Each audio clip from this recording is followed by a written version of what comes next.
Bonjour, donc je suis avec le docteur Jean-Pierre Thierry pour parler de ses livres Trop soigner et rendre malade.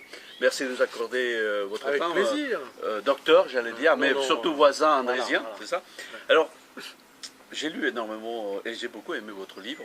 Ça m'a éclairé sur un certain nombre des interrogations que se posent aujourd'hui avec la méthode et la médecine. Première question que j'ai envie de vous poser, c'est quand même un constat accablant, ces livres-là. Quelle était la méthode que vous avez utilisée pour arriver à construire un livre qui est solide sur la question qui est difficile quand même? Non, il n'est pas accablant. Alors là, c'est une erreur éventuellement de notre part ou d'interprétation. Il peut être préoccupant par endroits.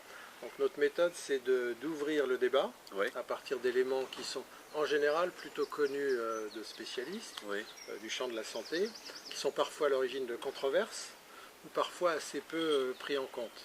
Donc, alors plutôt qu'accablant, il y a quelques éléments qui sont très préoccupants. Mais ils sont reconnus au plus haut niveau comme préoccupants. Par exemple, il y a un chapitre sur le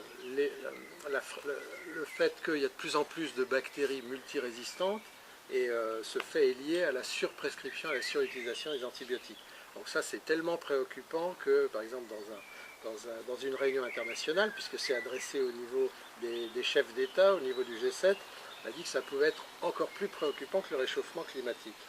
Si demain les antibiotiques ne fonctionnent plus avec des bactéries qui sont dans l'environnement, sur nous, chez les animaux, on pourrait revenir à un âge pré-antibiotique de la médecine.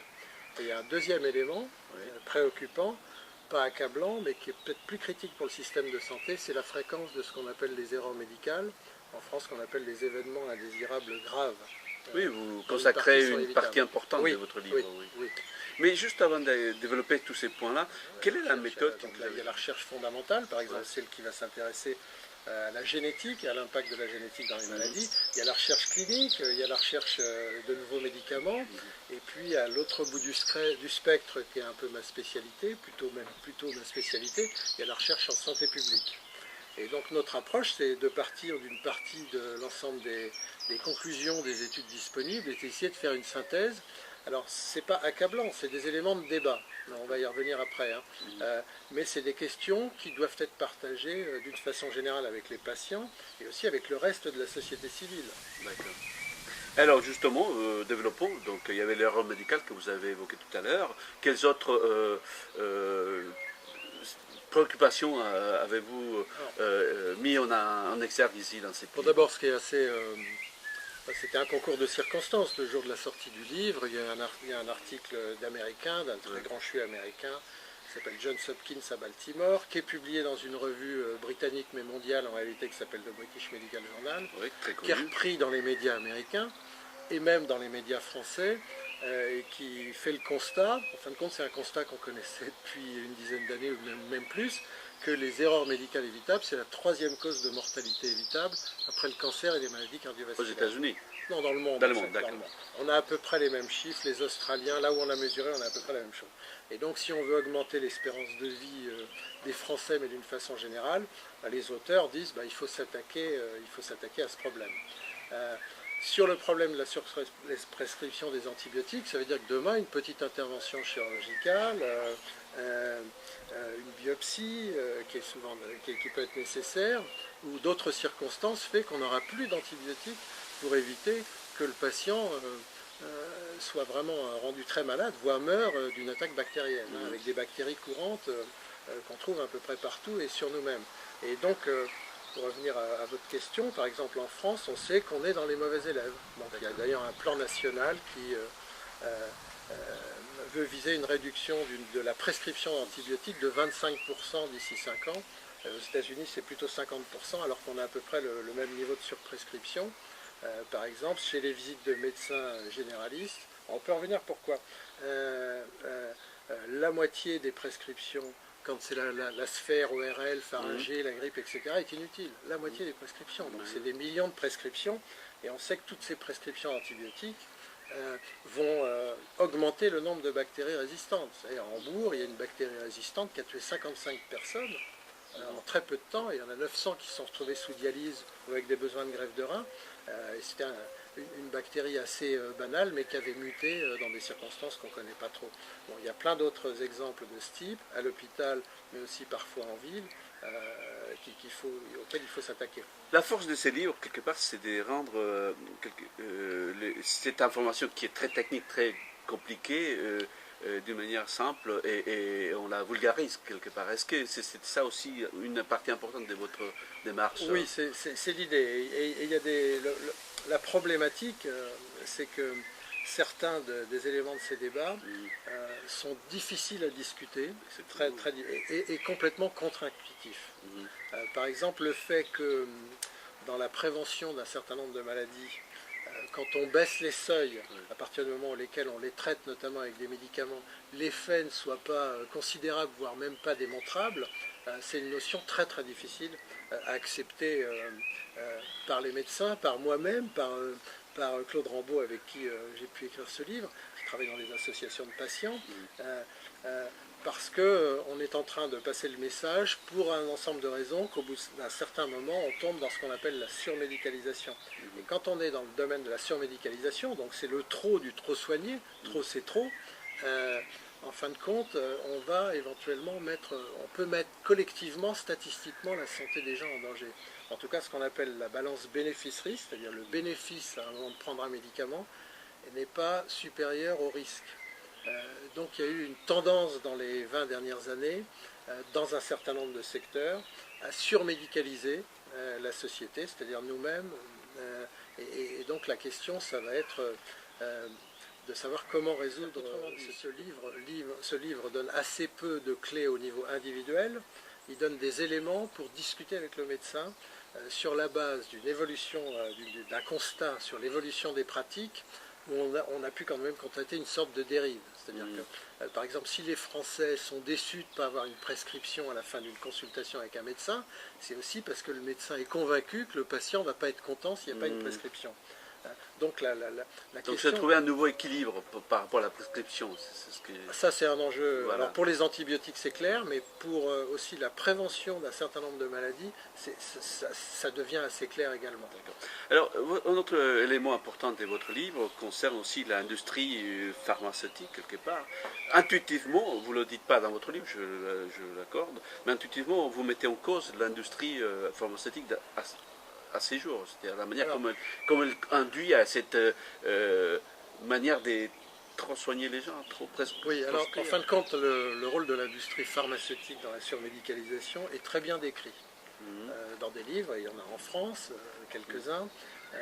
Nous, ça nous a semblé un peu court parce qu'en réalité, je vais y revenir, l'industrie pharmaceutique a joué un rôle dans la surmédicalisation, surtout depuis les années 80, mais elle n'est pas seule. C'est-à-dire qu'au départ, il y a des hypothèses de départ qui étaient a priori plutôt des hypothèses valables et qu'il fallait vérifier dans ce qu'on appelle maintenant en vie réelle. C'est-à-dire que vous avez une partie d'études, vous savez 80% des études, notamment sur l'efficacité des médicaments, sont aujourd'hui financées par l'industrie pharmaceutique.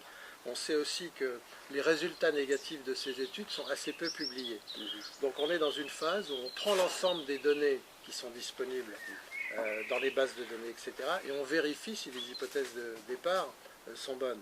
Et dans un certain nombre de cas, on est un peu déçu du résultat qu'on a trouvé. Alors, il y a des livres, il y a une analyse qui pointe la responsabilité de l'industrie pharmaceutique en disant, un, que les experts qui font les recommandations ont des liens d'intérêt, et en deux, que c'est le rôle de l'industrie pharmaceutique de vendre de plus en plus. On retrouve, comme vous l'avez dit intuitivement, ces éléments, notamment quand on baisse le seuil de prescription. Par exemple, si c'est sur le cholestérol, sur l'hypertension, ou quand on invente le prédiabète, on voit bien que dès qu'on baisse un peu le seuil, il y a beaucoup plus de monde qui va être traité. Donc utiliser des médicaments, si on prescrit des médicaments, que si on laisse le seuil pour traiter que ceux qui sont vraiment malades ou vraiment touchés. Donc c'est vrai qu'elle a une responsabilité. Je parle des années 80, un des accélérateurs qui permettent d'engager la responsabilité de l'industrie pharmaceutique, c'est la financiarisation de l'économie et le fait que dans beaucoup de sociétés cotées, on recherche toujours une croissance de 10% par an et une rentabilité de plus de 20%. Voilà.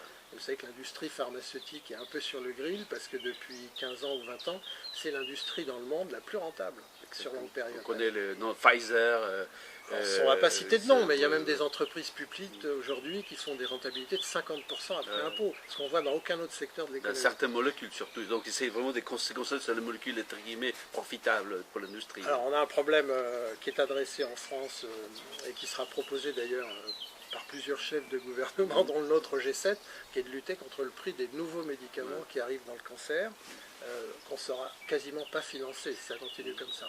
Donc oui, il y a une envolée des prix. Et justement, cet échange nous conduit à notre conclusion sur ces livres. Vous mettez, dans les livres, je lis, on exergue le fait que l'économique a pris le devant face à la politique. Autrement dit, la responsabilité politique est en question ici dans ces livres-là.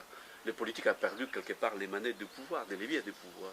Oui, alors il y a une globalisation de l'économie. Par exemple, si on parle le marché du médicament, c'est 1000 milliards de dollars à l'échelle de la planète. 1000 milliards, c'est une croissance de 9 à 10%, pas dans nos pays, mais notamment les pays en voie de développement. Et c'est une économie totalement globalisée. Donc on voit que certaines des régulations, des réglementations qui sont prises dans les pays sont très en faveur de l'industrie et du développement. Le bon côté, c'est que ça peut favoriser l'innovation, mais de l'autre côté, si ça s'accompagne d'une dérive des prix et d'une surmédicalisation inutile, la santé publique est perdante. Donc il y a un équilibre à trouver, et c'est vrai que globalement, la régulation est plutôt en faveur de l'industrie aujourd'hui, dans ce secteur-là comme dans d'autres secteurs. Et je ne vois pas, juste pour terminer, peut-être que ce sera l'objet de la deuxième partie de cet effort que le vôtre, éditorial, et je ne vois pas des recommandations, des solutions. Évidemment, ce n'est peut-être pas aujourd'hui le moment d'évoquer des solutions. Non, la recommandation, elle est sur la couverture du livre, c'est-à-dire que nous, on veut, la recommandation principale, c'est que le patient, les patients qui aient lu ce livre, c'est très bien ou pas, réengage le discours, le dialogue avec le médecin pour savoir si la prescription d'antibiotiques est vraiment nécessaire. D'ailleurs, il y a eu une campagne, vous savez, il y a eu une campagne médiatique, les antibiotiques, c'est pas automatique, oui, ça a bien marché, mais à partir de 2010, on est reparti à la hausse. Donc, on engage à ce qu'il y ait un dialogue. On renvoie les patients sur ces problématiques-là dans un dialogue avec le médecin. Maintenant, si vous regardez dans le livre en parallèle, on s'aperçoit que, notamment si on a très peu de risques ou quand on arrive à un certain âge, on préconise évidemment, comme tout le monde, l'exercice physique, la baisse des sucres et notamment des sucres industriels dans l'alimentation. Donc c'est des recommandations d'assez bon sens. Et c'est vrai qu'une partie des recommandations aussi va aux responsables professionnels et aux responsables au plus haut niveau pour prendre en compte la problématique de la surmédicalisation notamment. Bon, écoutez, je suis très content d'avoir échangé avec vous, docteur Jean-Pierre Thierry, avec votre confrère Claude Rambaud, sur ces livres que je vous incite énormément à lire et découvrir une problématique qui, à mes yeux, mérite vraiment un débat public. Donc, trop soigner rend malade.